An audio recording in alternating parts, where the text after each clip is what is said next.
Bismillahirrahmanirrahim.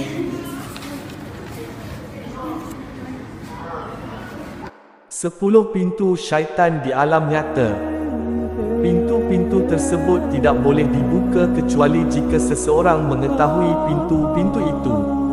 Syaitan tidak boleh terus keluar dari pintu tersebut kecuali jika seseorang mengetahui cara syaitan memasukinya.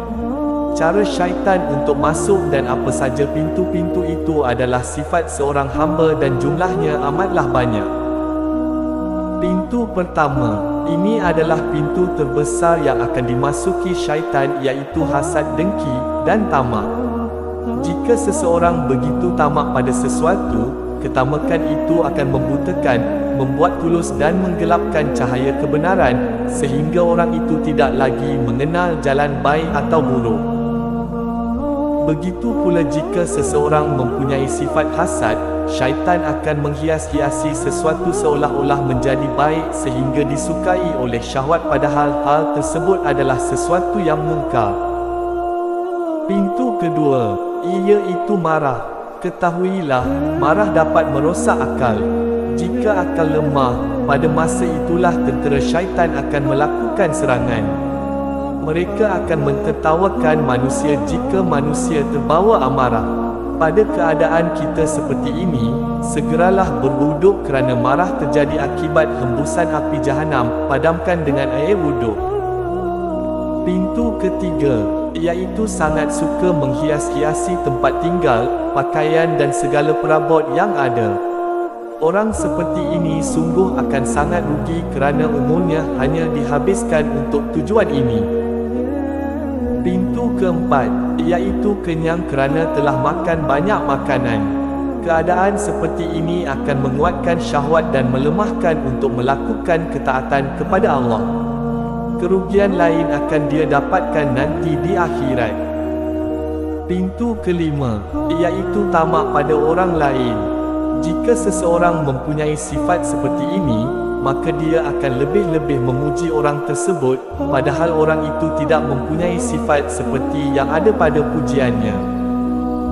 Akhirnya, dia akan mencari muka di hadapannya, tidak mahu memerintahkan orang yang disanjung tadi pada kebajikan dan tidak mahu melarangnya daripada kemungkaran. Pintu keenam, iaitu sifat selalu tergesa-gesa dan tidak mahu bersabar untuk perlahan-lahan. Padahal terdapat sebuah hadis dari Anas di mana Rasulullah sallallahu alaihi wasallam bersabda, sifat perlahan-lahan sabar berasal dari Allah, sedangkan sifat ingin tergesa-gesa itu berasal dari syaitan. Hadis ini diriwayatkan oleh Abu Ya'la dalam Musnadnya dan Baihaqi dalam Sunanul Kubra.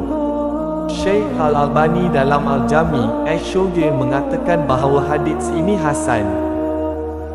Pintu ketujuh, iaitu cinta harta. Sifat seperti ini akan berusaha mencari harta bagaimanapun caranya.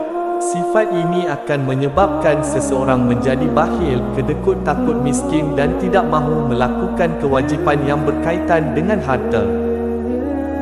Pintu ke-8, iaitu mengajak orang awam supaya ta'assub, fanatik pada mazhab atau golongan tertentu, tidak mahu beramal selain daripada yang diajarkan dalam mazhab atau golongannya. Pintu ke-9, iaitu mengajak orang awam untuk memikirkan hakikat kaifiah, zat dan sifat Allah yang sukar dicapai oleh akal mereka sehingga menjadikan mereka menjadi ragu dalam masalah paling penting dalam agama ini, iaitu masalah akidah. Pintu ke-10, iaitu selalu berburuk sangka terhadap Muslim lainnya. Jika seseorang selalu berburuk sangka, bersuzhon pada Muslim yang lain, pasti dia akan selalu merendahkannya dan selalu merasa lebih baik daripadanya. Seharusnya seorang mukmin selalu mencari uzur dari saudaranya. Berbeza dengan orang munafik yang selalu mencari-cari aib orang lain. Semoga kita dapat mengetahui pintu-pintu ini dan semoga kita diberi taufik oleh Allah agar menjauhinya.